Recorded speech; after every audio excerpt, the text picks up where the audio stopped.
Okay. Back to the Gemara. Okay.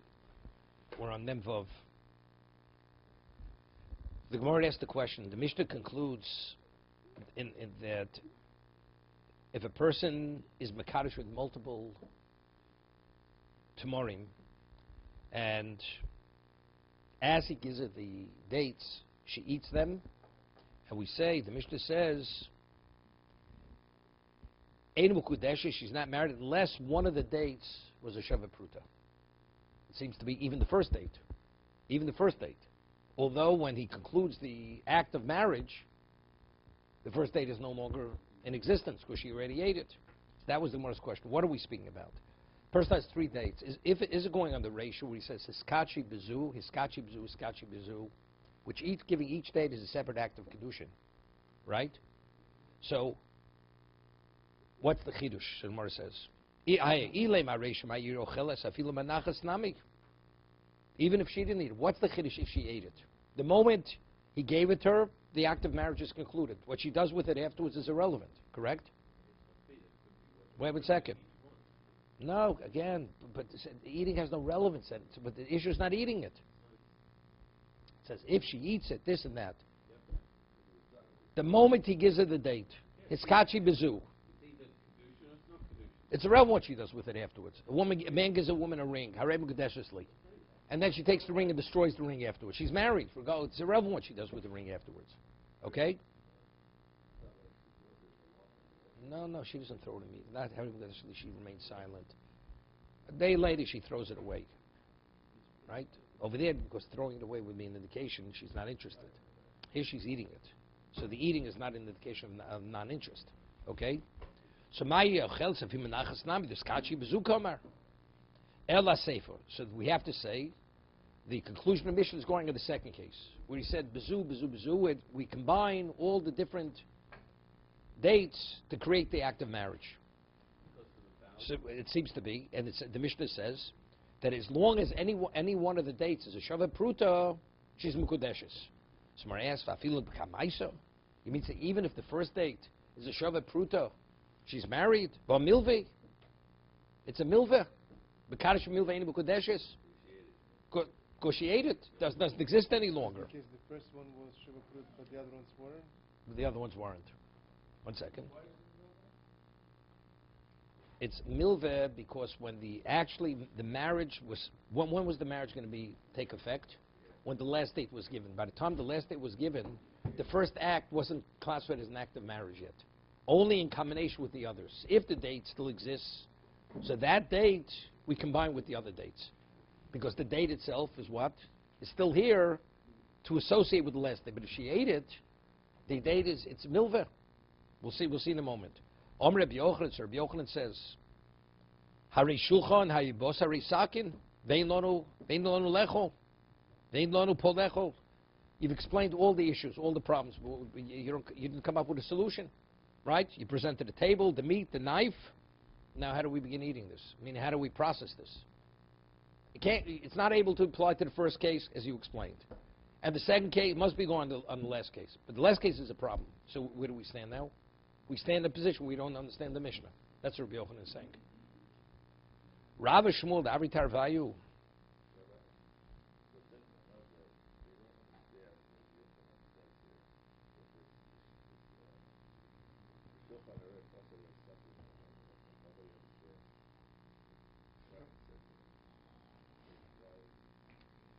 Rashi says what?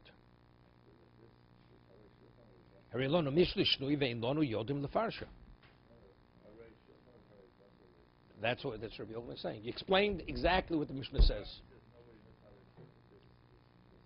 That's what those words mean. You know something? A person comes to your home for a meal, and you give him a can which is sealed, and the value of the food is phenomenal. It has great value. And you give him bread. It's in a package, and you have to have special shears to open the package. And you have to have a special open to open the can. The man's a phenomenal host, but he never gave him a can to open, and he never gave him a shears. So what kind of meal are you serving the man? No, that's it. That's how Rashi's explained. That's what Rabbi Yochanan is saying. You presented me with a table, with the meat and with the knife, But we can't even approach it. How do you digest it? How do you process it? It's a manner of speech. You understand? He means he explained the Mishnah, but he didn't explain what it means. Right? You said it can't go in it must go in the last. But even the last case, it's a problem. So good. She presented exactly what it is. Now, how do you process it? No. Rabbi Shmuel Amri Tavayu. So Rabbi Shmuel Amri Tavayu Olam Areish. It's going in the first case. We say in the first case we had a problem because we said if he said any one of them is a Shaveh Pruta, then she's Mukudeshes. So Mercer said, what's the chiddush? Yet if she wouldn't have eaten it, the moment she receives it, she's married. Right? So what's the chiddush? That she ate it?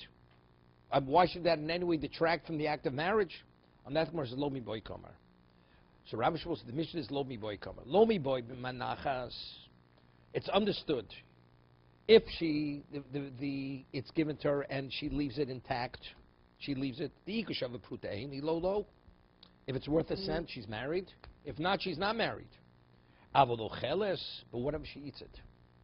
Ho mekarba nayoso, since she's having pleasure, a degree of pleasure. Emo gomer makna nafsho, maybe she's agreeable to give herself over, even though the value is supposed to be shava pruta, but because of the degree of benefit she has, that she's satisfying her desire to eat a date, maybe that's sufficient to bring about the marriage. Kamashma or not. So that the Mishnah says, no, unless it's shava pruta, it's not. So the obvious question is, the Torah says you need kesef. You need kesef. So if you need kesef, you marry a woman with one of three ways. Kesef, it's post shava pruta, it's not kesef. She's not having, she doesn't have kesef. It's say, even though it's less than the shava pruta, because of the benefit she has, gomer makna nafsha. Therefore, she's agreeable to give herself over. What do you mean she's agreeable to give herself over? To transfer herself into the domain of the husband. But the Torah says the only way you can transfer is you have to give mammon. Kesef. Kamashma not. Right? I mean, you think of a case, just to give you a case. A person starving to death. Starving to death. And, I always speak about what's Hakor Satov. Hakor Satov, a debt of gratitude. A person goes and he's literally starving to death, and you give him a piece of bread, and that saves his life. Years later, the one who gave him the bread needs a favor from the one who saved his life. He gave him the loaf of bread, the piece of bread. Slice of bread was worth maybe a nickel. He calls, he says, could you do me a favor? He says, I'm sorry, I can't. He says, it's about, don't you remember? He says, what did you give me? Something worth a nickel? What did you give me? He gave him a nickel. I mean, he gave him his life. If not for the bread, he would have died. So what's the debt of gratitude? So in that case, if a man is dying, and the bread, the morsel of bread you can give him is poch mishave pruta on the market, and you give it the person that bread, and you say to the woman, Harev mukadeshes li, and if she's not going to have this bread, she's going to die. So Tershu is willing to pay anything for that bread. Is she mukadeshes? Not mukadeshes. What would you say? She's any mukadeshes. Definitely. Because factually, the value, that's her personal value. But in terms, the innate value has to be worth, it means on the market. If it's not worth on the market right, if people, it's a time of hunger, normally a person wouldn't pay $1 for a nickel, a penny for the piece of bread. But because of the situation, people would. Okay, so now the market value is a penny. This is this person's personal issue. The average person will not pay. So what did you get? Exactly. It doesn't make a difference what you pay. But that doesn't change. It's irrelevant what's worth. The question, what is it really worth? No, that's because it's a shava pruta. Because anybody would pay. Who would pay the shava pruta? Of course, definitely. Rabbi, we had a case before where she could give the gift to him, and the chanun that she's getting. No, because anybody. It's adam choshuv. But why is this? It's adam because the segment of the population. That's a segment. The Gemara says. Mona Shabbos speaks about a case where you have a patch, right? A patch which is 3 by 3 inches. Gimel etzbos is makabel tumah. Why? Because a poor man, they mend the garments with such a patch. So that's called a beged. Rich people, they throw it out. They discard it. They don't value it. But let's say you have one person, even a shred of cloth to him, it's meaningless. You're not a segment of population. The Gemara says in people, there was a community In Bavel, it was called Hutzal. And Hutzal, they used to carry on their heads. When they would walk, they would carry baskets on their heads. So the question is, because that was the conventional way of transporting, if you would carry from domain to domain or in Rishus HaRabim, would you be chai for transporting Rishus HaRabim? Samara says, Chutzal Rova Olam, is Hutzal the majority of the world? Because Hutzal does it that way. It's considered unconventional. Right? Just because Hutzal is not a segment of the population. It's a community called Hutzal. But let's say you have a certain region in the world, in Africa, that's where they carry. In Africa, that's where they carry. That's conventional carrying. Because you were there in Africa. You were in Hutzal. And you carried No, Hutzal is not the majority of the world. So that's seen as unconventional transporting. Hutzal is even Hutzal. That's what it says. Hutzal Rova Olam. It's not Ruba Dalma. Hutzal. We also had the Rambam says the reason has to be shown fruit because she has to have hanoch from it. So if the reason No. The Rambam does not say that. Does not say that. It's like I always say, somebody says, I told over what you said this morning.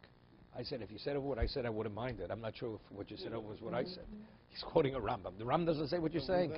No, the Rambam doesn't say that. The Rambam says, Matonam and Aslahachse by kiddushin, where you're just giving it, she has to give a ring to give it back. So the question is, because over there, she has no benefit from the ring. Even though monetarily she's acquiring the ring, but it has to be moment sheish bahano. He's adding a certain factor to it. Right, No, that's the other way. No, you're giving something that's not momon. It's the other way. So it doesn't even start off. It doesn't even start off as money. There she's getting money, but it's moment sheish bahano. That's the difference. David, you following the discussion?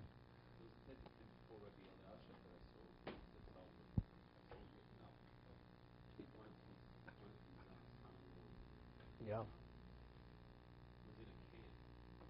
In a camp.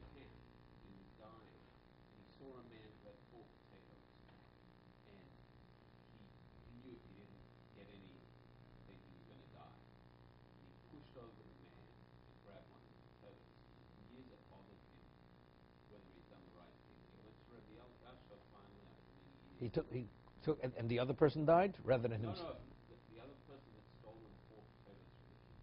Yeah. He pushed him over and he grabbed one. Question for Rabbi Eliashib whether he did the right thing, but more important. What was the shot? What was the question? The question was what? The first person stole potatoes from the kitchen. Stole, Okay. and now he stole from the. So it's going to be Naganov. Okay, but the question that came before him was what was the if he did steal from that person, what was the value of that? Did he have to give back the value of the potato in the market at that time, or the value of the potato in the camp at that particular moment? So what did Rabbi Eliashib say? That it was the value of the thing in the camp. Okay. So because that's all the inmates. Of course, all the inmates.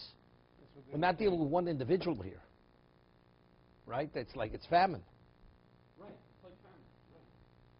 Right. You're different. You're just saying this woman is with the sugar. Here we're talking about this woman. She has a person's a glutton. He'll pay for anything. There's a famous question Rabbi Yisrael Salant asks. The Chofetz Chaim discusses it. It says the Mishnah says in Pirkei Avos, "Schari b'ha'al maleko." You cannot receive reward in this world. Because the reward for a mitzvah in this world. Because it's so unlimited. How could if something has eternal value? Could you receive reward? Right? But it's an explicit pasuk in Torah. It says, "Mishal musonav al ponav lavido." That person's a Rosh Hashem pays him his reward in this world. So schar b'ha'al maleko. How does the Rosh receive his reward in this world? Right? That's the question. What? But you can't get paid out. There's no payout. There's no relevance to the next world. So how can you get paid out? Wait. So the two answers. Rabbi Yisrael Salanter gives an answer, and the Chofetz Chaim gives an answer. Okay. So Rabbi Yisrael says a person's a glutton. This is Rabbi Yisrael Salanter. Goes to a restaurant, and they say, we don't. He doesn't say I'm giving this example. He said we don't admit no Jews, no dogs in the restaurant, right? But the patrons, they gnaw on the bones, but no dogs. Okay, at this restaurant. So the Jew says, something, I'm willing to pay anything for the steak, because I have to satisfy my desire for the food. So because this man's a glutton, is it worth what he's paying? No, but he wants to satisfy his desires. He's willing to pay anything. Because this person doesn't value the world to come, he's willing to pay anything to receive it in this world. You're willing to pay? You're not being compelled to pay. Nobody's compelling you. So because you don't value world to come, you're willing to exchange this world for that world. So if that's the case, under normal circumstances, you're right. You can't get paid out here. But if you're agreeable for the exchange is an exchange. That's your Rishos Salanter. Right? So, but it doesn't mean to say that's the innate value. It's not the value. But that's, you understand? So, but in this world, that's the way it works. But even in this world, it's this one individual values it to such a degree because he's a glutton. But it's a postum shava pruta because it's less than a cent. It's not classified as money. Therefore, it's nothing. So Tosas asked the question. So if so, what's the chiddush of the Mishnah? You have to tell me that although she valued it, but in a given moment, that's why she's not mekudeshes. That we already had before. She's not mekudeshes. It's understood. So Tosas says a chiddush. Tosas says a chiddush.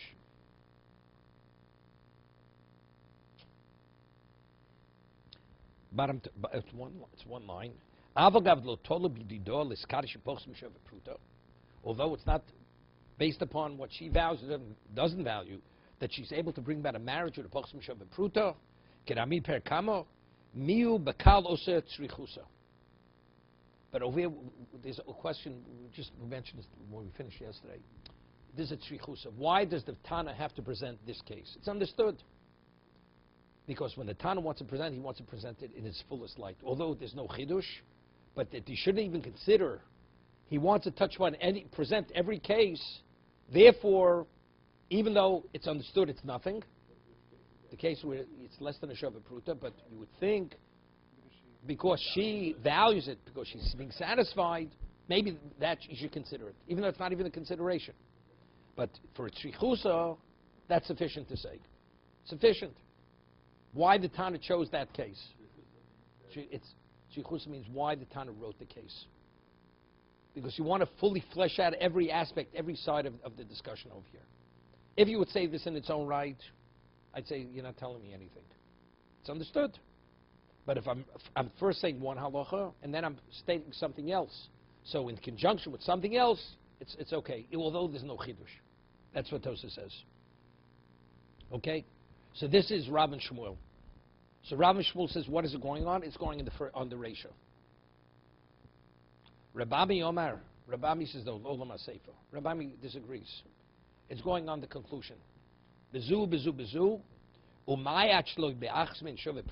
does it mean to say? As long as one of them is a shava pruta, it's considered mukudeshes. Although it says bezu, bezu, bezu. Now what's achas? Is it even the first one she had eaten? Or it's the last one that he had given her? The last one he had given her had to be a shava pruta. Because we say he gives her one, let's say he would have given the first one a shava, and she ate it. So when is the act of marriage concluded? With the last one. When he gives her the last one's poch shava pruta, the first one's already eaten. So what is the first one? The first one's a milveh. So now you want to convert something as a milveh into an act of kiddushin. No.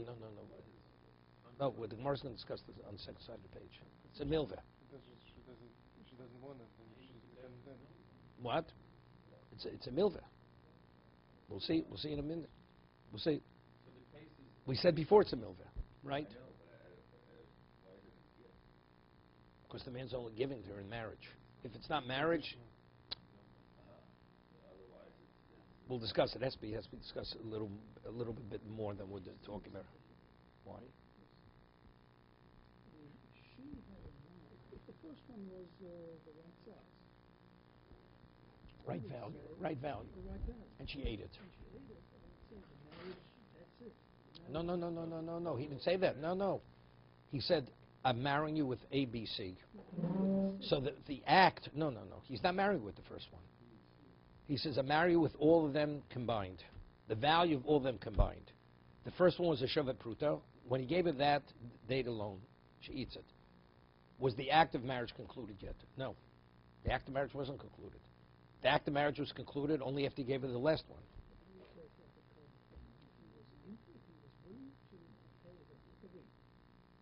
she had in mind to take one. It's irrelevant what she had in mind. It's what he had in mind. It's what he had in mind, not what she had in mind. He designates what the act of marriage is. I want to marry you with 3 dates. That's what I want to marry you with. It's not we're speaking about he wasn't sure which was a Sheva Pruta. He knew. First was a Sheva Pruta, the other 2, each one was a half a Pruta. First what she eats, then he gives her the other 2 half cents.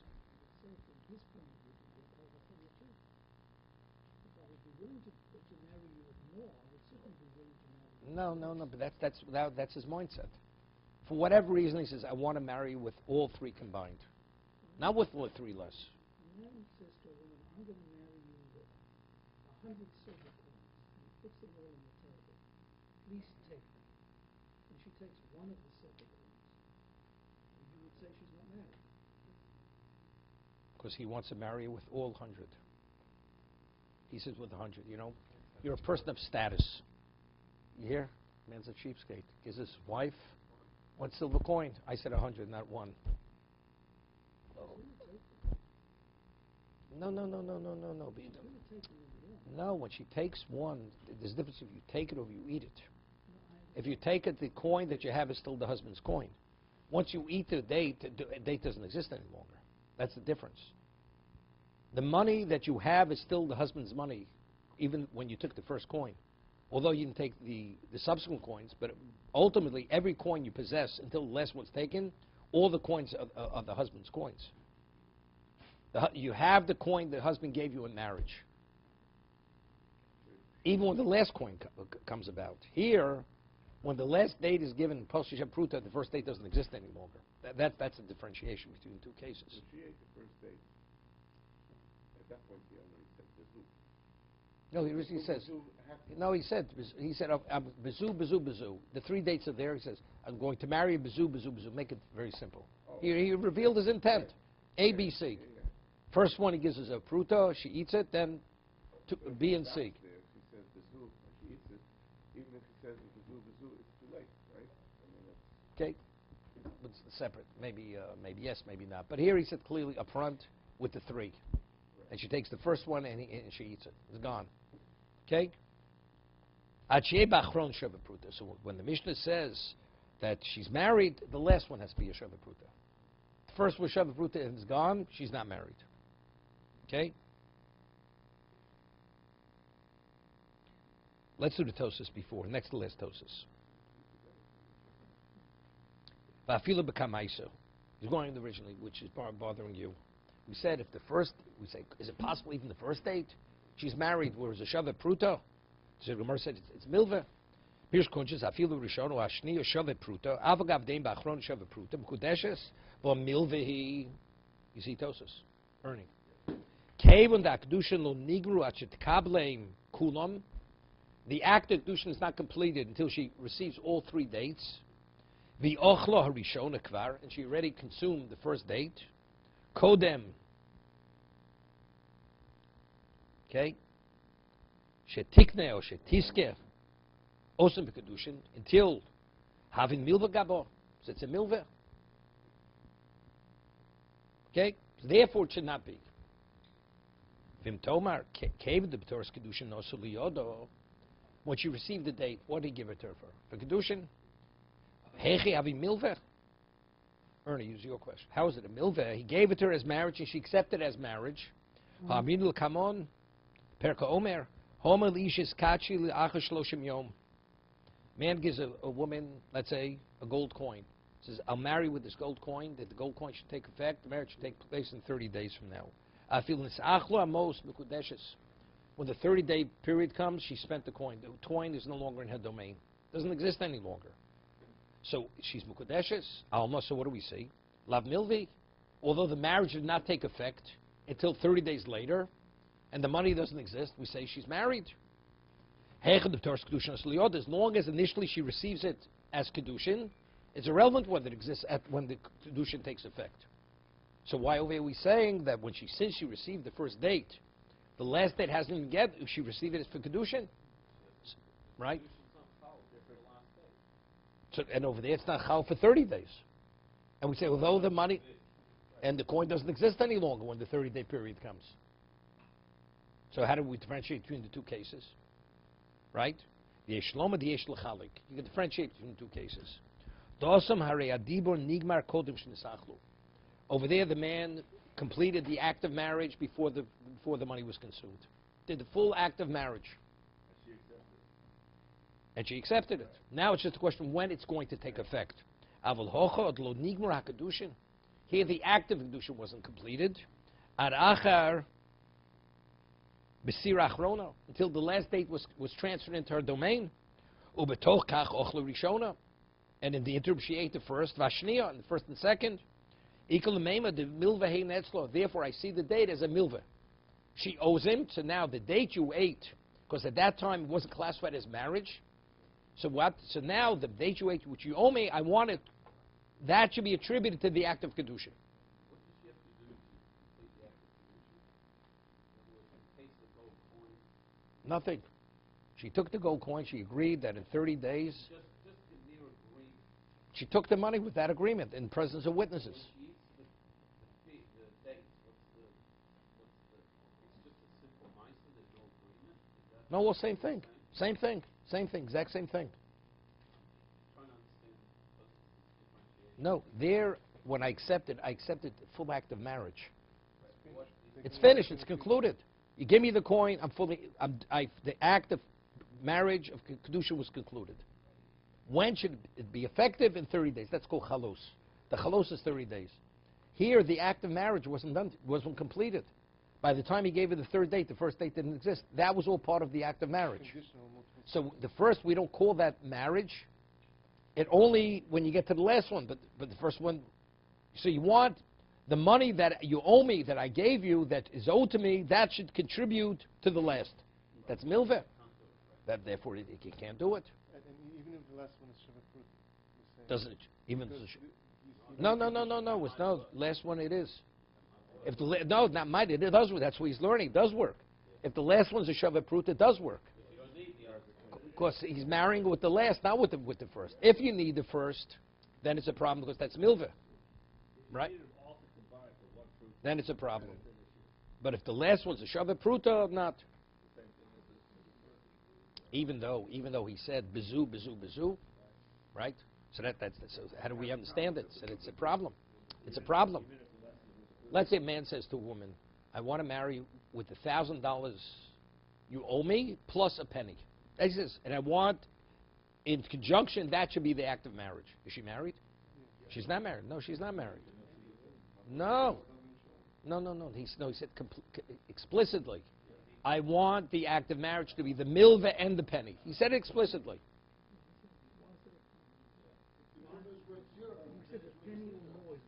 No, because because the milveh, I said, I marry you with the milveh.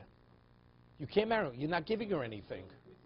No, he doesn't want the pruta should be the marriage in its own right. So how is this different the case? He didn't say, I'm waiving the debt plus a pruta.